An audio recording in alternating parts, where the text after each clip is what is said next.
Let us start Dalton's atomic theory. To explain the law of constant proportion and to explain the law of conservation of mass, Dalton gave this theory. John Dalton, very important theory. 6 points are there. Okay, and please be alert in these 6 points. Maybe out of the 6, maybe 1 or 2 point pinch in your mind. Afterward, we will discuss. See, according to Dalton's atomic theory, we said that atom means the lowest or smallest particles of the matter. When we divide the matter continuously, then it will give or it will end up into the atom. So on this atom, Dalton gave this atomic theory on your page number 32. That first point is what? That all matter is made up of very tiny particles. We call it atom. All matters are made up of very tiny particles called atom. Secondly, atoms are indivisible particles which cannot be created or destroyed according to the law of conservation of mass, which cannot be created or cannot be destroyed. Okay, so we say that atoms are indivisible.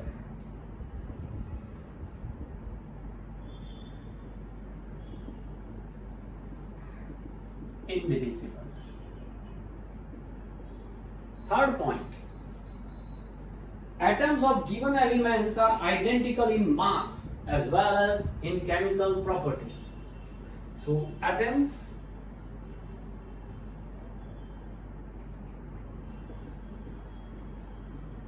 of given element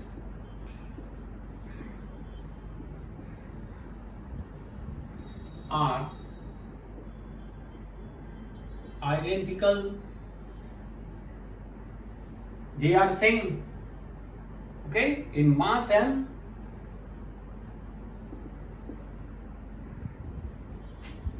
in chemical properties.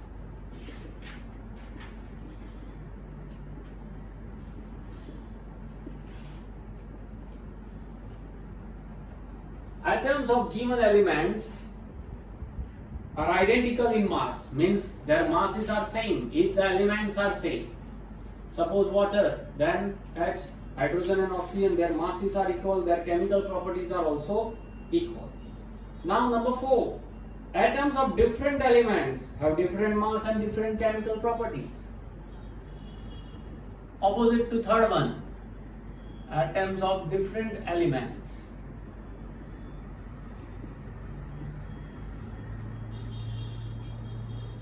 are different in mass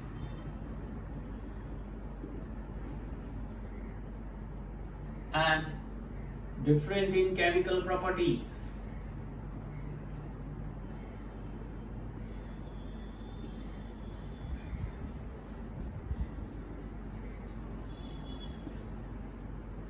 Okay, third and fourth both are opposite to each other. In third number we discussed that atoms of given elements, they are identical in mass and properties, and here in number 4, atoms of different elements. If the elements are different, then their mass and chemical properties are different. Now you have learned that law of constant proportion, and in which we discussed that hydrogen and oxygen with water is formed only where their mass proportion or ratio is fixed. So here atoms combine in the ratio of small whole numbers to form compound. Atoms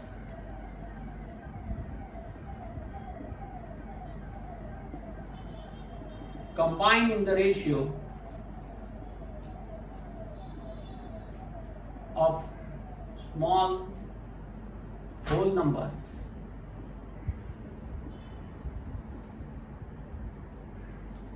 okay, and form compounds.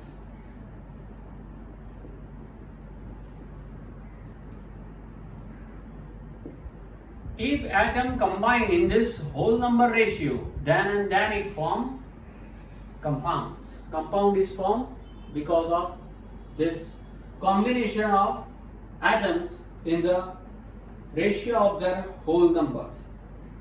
Now the last one. Relative number and kinds of atoms are constant in given compound. In a given compound, relative numbers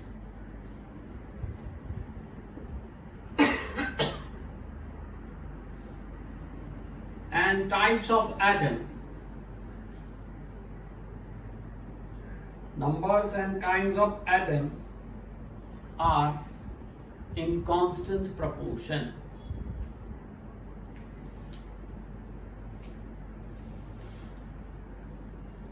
Their proportions are same. Okay? Now see.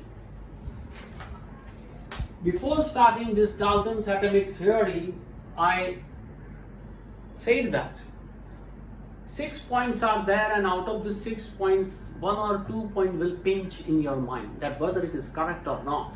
Because in today's era, you have learned many things. Not only this chapter, but other your surrounding ways also you have learned it. So here we discuss once again that all matters are made up of very tiny particles, and this small particles is called atom, that we accept it because scientists say that atom combine with atom and form molecules, molecule combine with other element or another molecule and form a big complex compounds. It is understood. Atoms are indivisible. For me, it is little bit wrong. Up to this, when scientists discuss that a matter, when we divide the matter, then particles are formed and the smallest particle is called atom. Agree.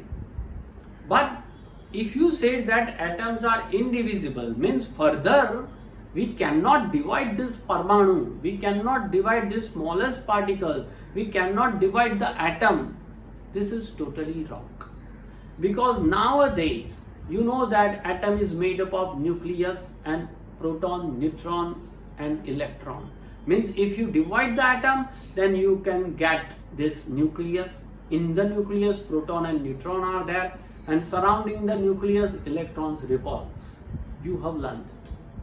So, up to this Dalton's theory, this is correct that atoms are indivisible, but nowadays it is not acceptable. This point only is not acceptable. So, this one is wrong in today's era. Atoms of given elements are identical in mass. Yes, it is perfectly right. If ratio of constant proportion or mass is equal or same or identical, then compound is formed. Otherwise, new compound is formed, different compound is formed, or maybe compound is not formed. Got it? So atoms of given elements are identical in mass and identical in chemical property. Means their properties are also equal. If you, as I told you that, if you select sample of water anywhere from the world, that properties always remains same. Though some minerals are there, extra minerals are there or not, this is not the question, right? Try to understand. Here we are discuss about only H2O, not the remaining or extra minerals and other parts in which is found in water. It is the another theory. We discuss only about this theory, constant proportion. So this is right. Atoms of different elements are different. If third one is right, then naturally fourth one is right. Because in third one we discussed that atoms of given elements are identical in mass and identical in chemical properties. Here, if atoms of different elements are there, then their masses and properties are different. Now, atoms combine in the ratio of small whole numbers. As for example, water, H2O 1:8. As for example, ammonia, NH3, nitrogen is to hydrogen, 14:1. Okay? So, whole numbers are there, and then it forms compound. So, this is also wrong. Because in today's era, scientists proved that.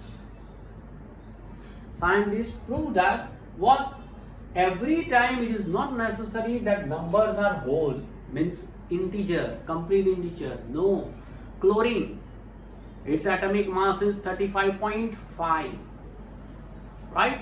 So chlorine is used everywhere. So this point is also going wrong in today's era. So this one is also wrong. In given compound, relative number and type of atoms are in constant proportion. Yes, their proportion are always constant. It is right. But for this too,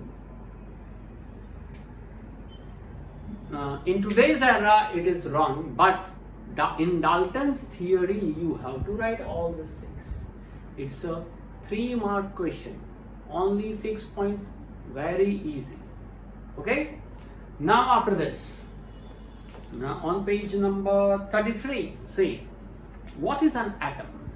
Simple thing, you know that atom means what? After this chapter, you will learn about structure of atom. In this chapter, we discuss about atom. Okay, we will. Now here, we know that the smallest particle of the matter,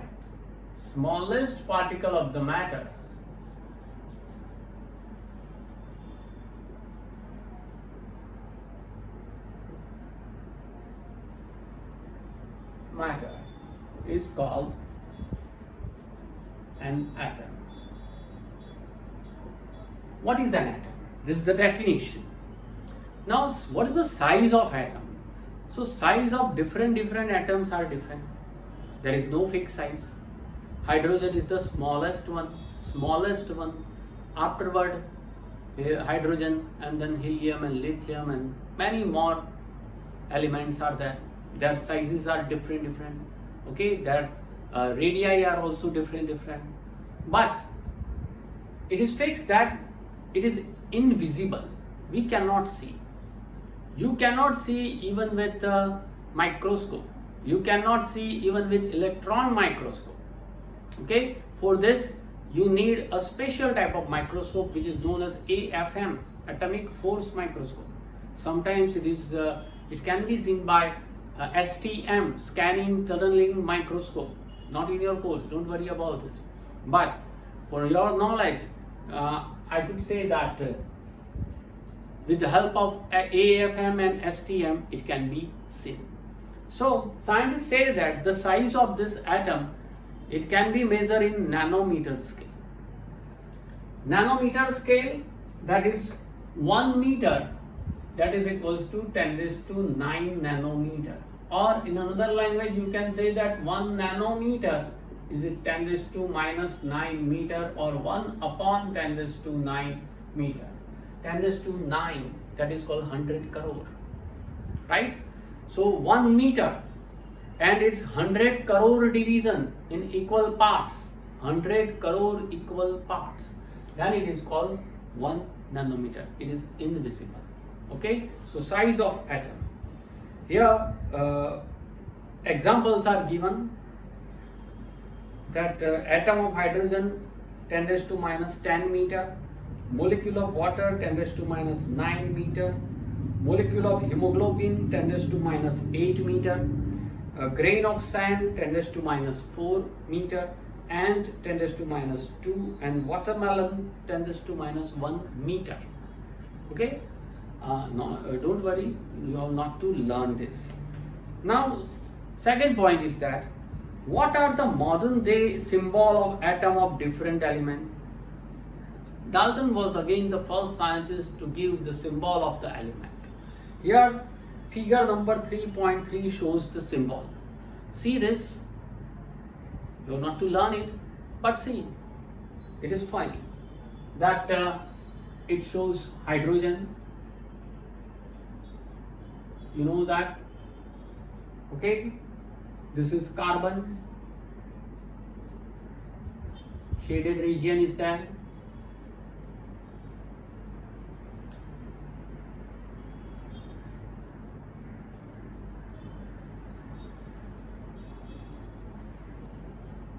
Carbon. After that, very simple, oxygen, right? Then phosphorus,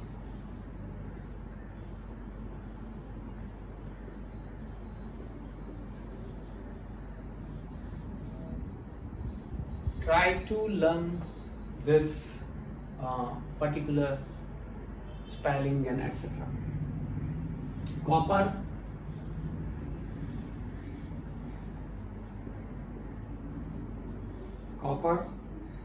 then gold,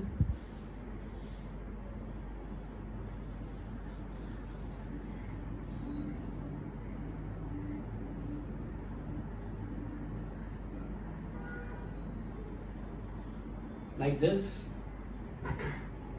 then sulfur plus,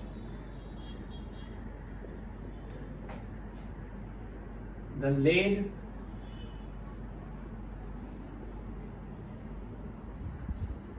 then platina or platinum, nowadays it is known as platinum, iron,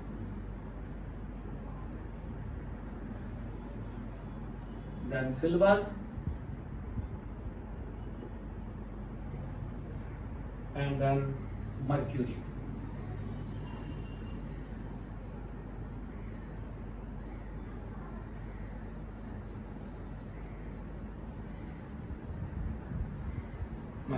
Okay, these are the symbols. You are not to learn it, so don't worry about this. See this for your general knowledge only. Now see the name of the elements. Okay.